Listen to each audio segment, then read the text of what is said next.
सावन का आखिरी सोमवार हो, शायद यही लास्ट वाला है। जैसे श्रावण महीने में चढ़ाए गए कनेर के फूल, दुर्वा,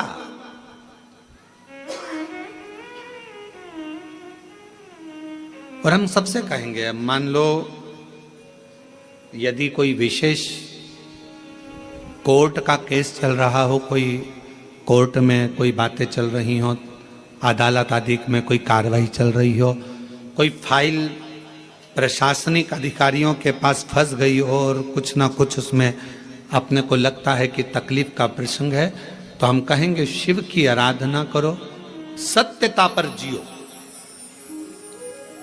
और साथ में 5 दुर्वा, 1 कनेर का फूल पीला, 1 पीला कनेर, 5 दुर्वा, 5 बेलपत्र लेकर शिवजी के मंदिर में जाकर शिवलिंग पर समर्पित कर 2 लोटा जल सावन के महीने में उसी पर बेलपत्र कनेर के फूल पर चढ़ाइए। देवाधिदेव महादेव की कृपा होगी। ज्यादा से ज्यादा 6 महीना 7 महीना, इससे ज्यादा निर्णय आप ही के पक्ष में आएगा और शिव की कृपा से।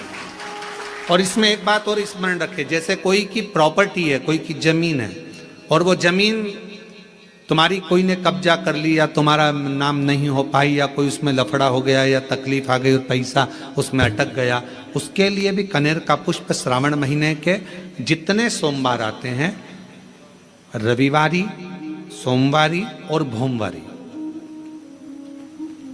कौन कौन से वार हो गए? रविवार, सोमवार और मंगलवार, 3 बार। प्रथम दिवस में कनेर का 1 पुष्प लेना है, द्वितीय दिवस में कनेर के 5 पुष्प लेना है, और तृतीय दिवस में कनेर के 3 पुष्प लेना है।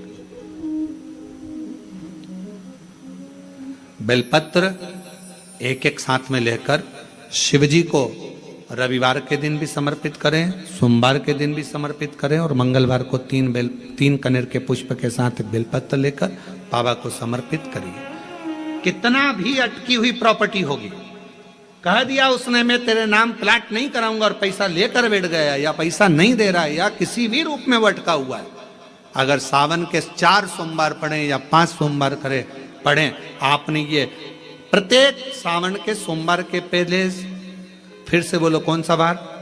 रविवार, सोमवार और मंगलवार, ये 3 बार का क्रम अगर प्रत्येक सोमवार के पहले और बाद में कर लिया, तो आपको उसे प्रॉपर्टी उस व्यक्ति को तुम्हें देना ही पड़ेगी, छोड़ना ही पड़ेगी। उसको खुद अपने आप में बेचैनी होने लगेगी, मुझे देना, बुलाएगा, आपको जाना नहीं पड़ेगा, खुद बस फोन लगाया आपने, भैया हमारा करा दो, हमारा करा दो, 2 बार 3 बार अगर बोला, चौथी बार वो खुद बुलाएगा, बेचैनी बढ़ेगी। मेरा बाबा उसको खुद खल बुला देता। शिव शिव है, उसको कहते सत्यम शिवम शंकर। जो लोटा जल का लेकर जा रहे हो उसमें थोड़ा सा इत्र, अगर इत्र नहीं हो तो गुलाब की पंखड़ी, पंखड़ी नहीं हो तो कोई फूल की पत्ती, उस जल में बाबा को समर्पित इत्र हो तो ज्यादा अच्छा। आखिरी सोमवार को या सावन महीने का आखिरी दिन आप शिव को जब 2 लोटा जल चढ़ाएं तो उसमें इत्र का भाव रखकर, कामना कर कर, त्र्यंबकेश्वर बाबा का स्मरण कर कर और महामृत्युंजय मंत्र को जपते हुए। कौन सा मंत्र? ये वेद का बड़ा सुंदर मंत्र है, इसको चिल्लाकर नहीं बोला जाता, भीतर महामृत्युंजय मंत्र का स्मरण करते हुए। और अगर महामृत्युंजय मंत्र याद नहीं हो तो पंचाक्षर मंत्र नमः शिवाय, पंचाक्षर का स्मरण नहीं रहे तो षडाक्षर ओम नमः शिवाय, षडाक्षर का स्मरण नहीं हो तो श्री शिवाय नमस्तुभ्यम। आपसे निवेदन है, जिस देवी देवता को आप दिया लगा रहे हो, जिस देवी देवता के सामने आप पशुपति व्रत कर रहे हो, जिस देवी देवता के सामने आप दीप प्रज्वलन कर रहे हो, देवता की जहां शिवलिंग होता है ये शिवलिंग, ये जलाधारी, ये शिवलिंग रखा। कई माताओं की आदत होती है, कई भाइयों की आदत होती है कि जहां स्पीकर बंद होगा सर, जहां शिवलिंग होता है, रिटर्न बंद है, जहां शिवलिंग होता है तो वहां जहां शिवलिंग रखा हुआ है कटी में, जहां शिवलिंग रखा हुआ है कटी के अंदर, जहां शिवलिंग का भाग उस जलाधारी पर रखा हुआ है, तो वो जलाधारी पर जहां रखा है, ये मां जगत जननी जगदम्बा है, माता पार्वती जी का हस्त कमल है। और आप लोग दिया कहां रख देती हो? कई माताएं दिया रख देती है, जहां शिवलिंग है तो उसके आसपास में जो गोल जलाधारी है उसी पे दिया रख देती है, जला जला जला। नहीं भाई, बहुत ध्यान रखिए महाराज, बहुत ध्यान रखो जरा, बहुत ध्यान रखिए आप उस चीज का कि ये जो दिया आपने रखा है, जो ये दिया आप रख रही हैं, इस दिए को उस जलाधारी से आपको थोड़ा दूर रखना, भगवान के करीब नहीं, भगवान को लगना नहीं चाहिए। श्रीफल नरियल आप शिवलिंग की इस जलाधारी पर नरियल नहीं रखना है आपको।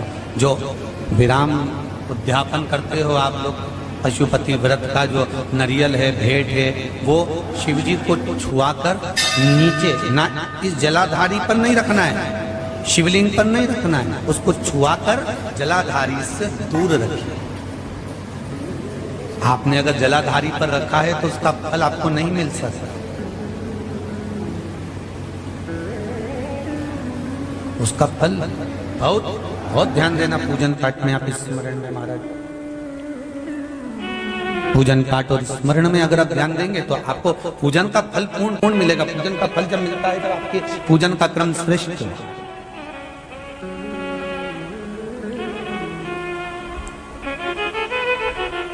पूजन का फल तभी प्राप्त होता है महाराज, और उस पूजन के फल को हमें अगर प्राप्त करना है तो हमको श्रेष्ठता धारण करना ही पड़ेगा, हमें अपनी गलतियों को सुधारना पड़ेगा। जहां शिवलिंग रखा हुआ जलाधारी जो है वो पार्वती जी का, रिटर्न बढ़ाओ, पार्वती जी का स्थान है।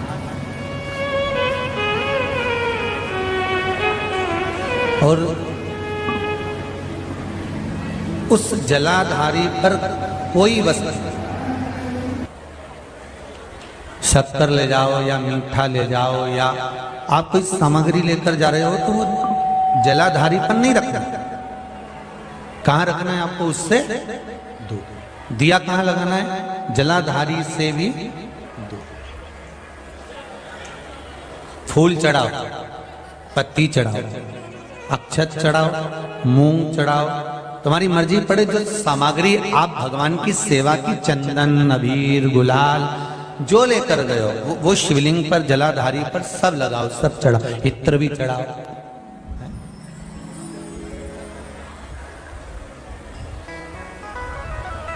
सब समर्पित करो।